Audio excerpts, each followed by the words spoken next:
Greeting Reflections.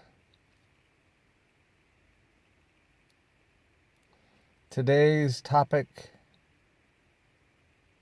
is it comes through you, not to you. It comes through you, not to you. Well, what? What comes through me and not to me? Everything. Everything.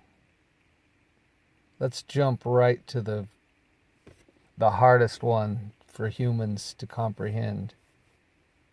Let's jump right to that one.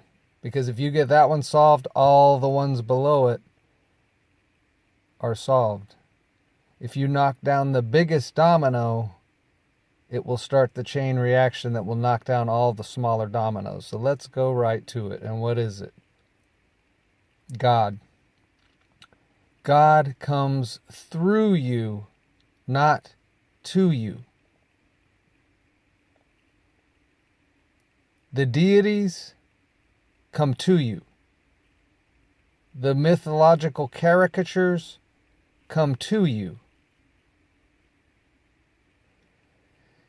The heavenly bodies in the stars, the constellations, the stories, the meanings, the connections, the gears comes to you as an image.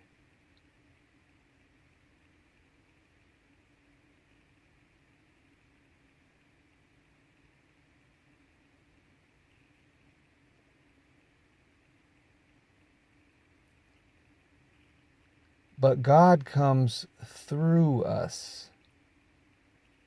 And by coming through us, we are empowered automatically to co-create a physical reality/experience.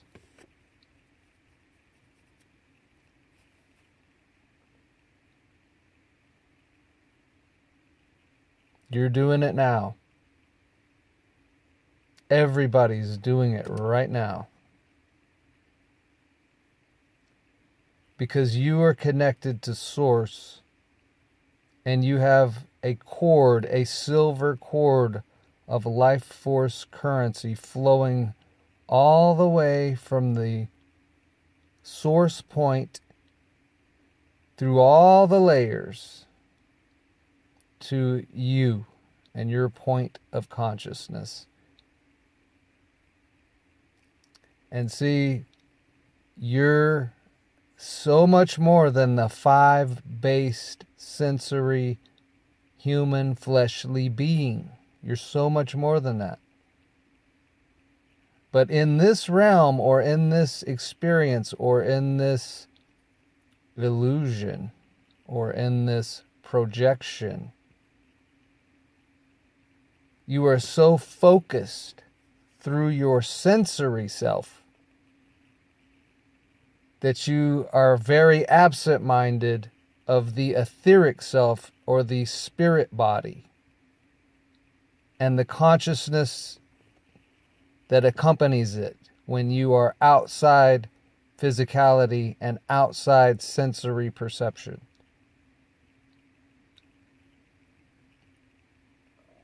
Meditate on this if you don't see it, if you don't get it. Meditate about it. And just keep the simple saying is, it comes through you, not to you.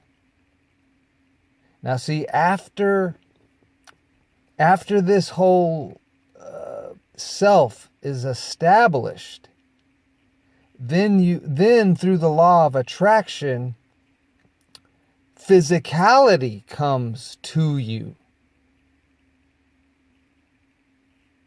Meaning you pull in the energies and the frequencies and the vibrations of that which you wish to experience, whether knowingly or unknowingly. Much better to do it knowingly, because then you can have a better experience, have a more pleasant, fulfilled experience.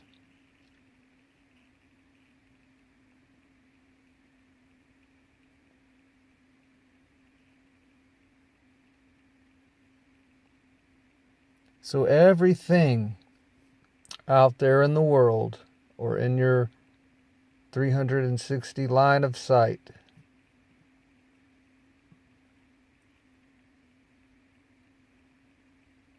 has come through us.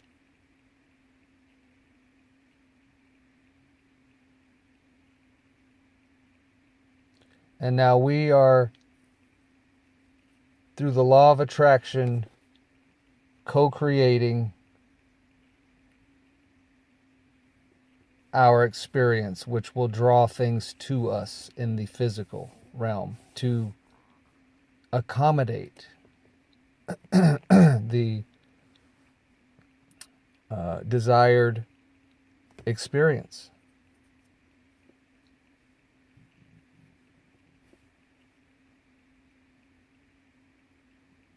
So I'm going to keep it short,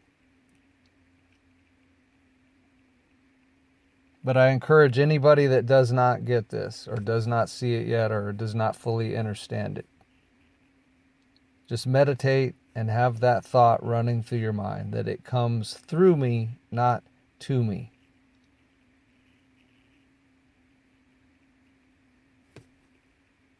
And see if you don't begin to see something. See if you don't begin to expand your consciousness. Because there's so much to see. And when I say see, I don't mean with your eyes, your sensory eyes. There's so much to see with your state of consciousness, your sixth sense, the sense that you agreed to pretty much forget about when you incarnated into physicality and became a 5-base carbon human. But see, that's just your vessel. That's it. This is just our vessel to walk us through this physical experience. But it's happening in the mind before it's happening anywhere else. It's actually, you could really say it's all happening in the mind, but it's hard to reconcile that with the fact that if I go run real fast into that tree, it's going to suddenly stop me and I'm going to have a jolt. And so it doesn't seem like that's happening in my head, but it is, because we've agreed to the rules of how this operates. And one of those agreements was, when you incarnate into this 5-base sensory body, you forget your sixth sense. You forget about it. Not completely. It's not gone. It didn't go anywhere. You just agreed to... Because, see, once you're outside of the body, once you leave your body, then you're back only using that sense. Only the sixth sense, then, is operating.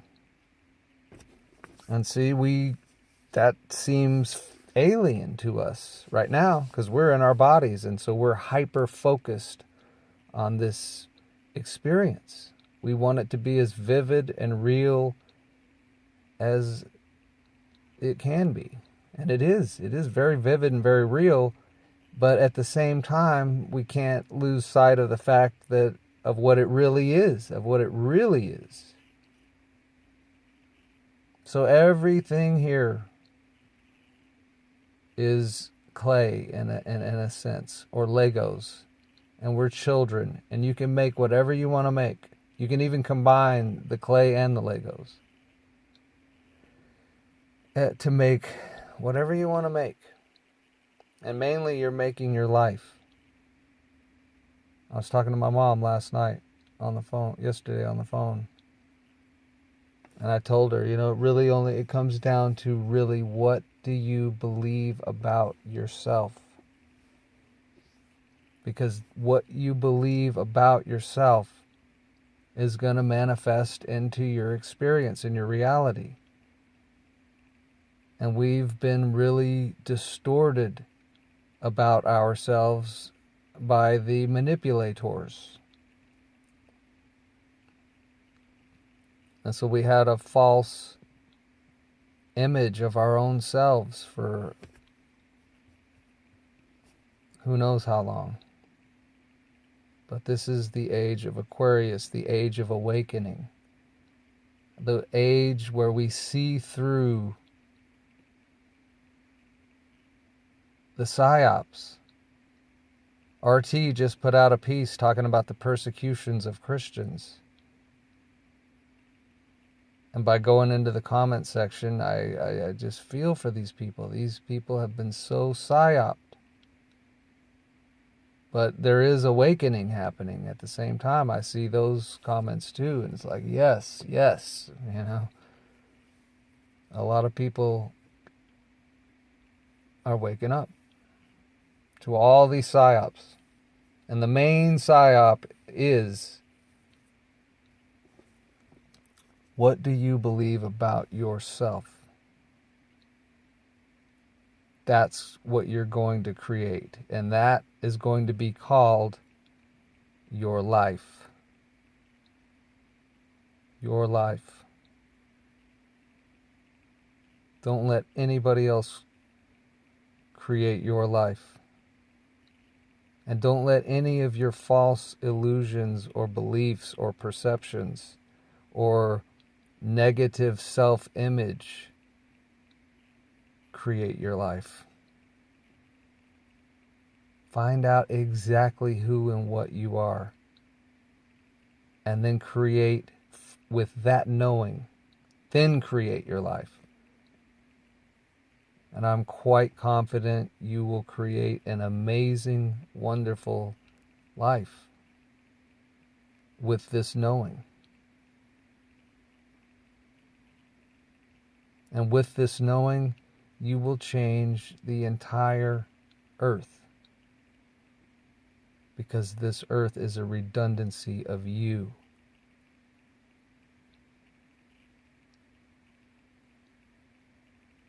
Love and light. Until next time, my friends.